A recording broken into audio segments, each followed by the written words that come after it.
রাহমাতুল্লাহ। সবাই দেখতে পাচ্ছেন আমি এখন দোকান খুললাম, ভালো থাকবেন। এটা আমার দোকান, আমার বন্ধুর দোকান, আমরা দুজনে মিলে দোকান করি। সবাই ভালোবাসা দিবেন, জানি আমরা জানি চা ব্যবসা করে জানি সাবলতা করতে পারি।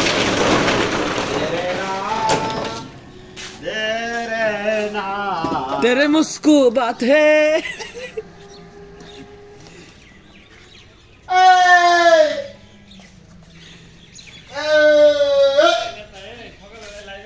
तेरे लिए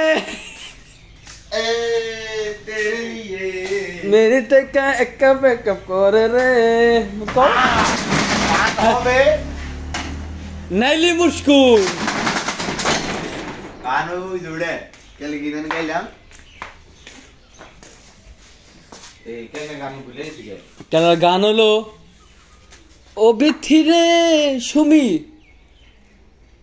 কি গানি ভুলে গেলাম আহে গান আহে যায়নি না না ওই কালকে কি জানি কইলাম বুঝে সামনে স্কুলে গাইতাম হ্যাঁ গানটার নাম হলো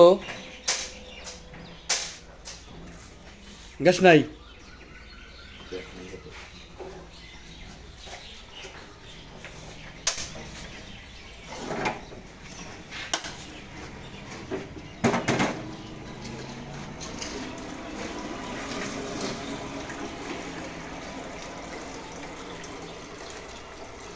গানটার নাম কি জানি দেখে যখন আসবা মাদ্রাসা।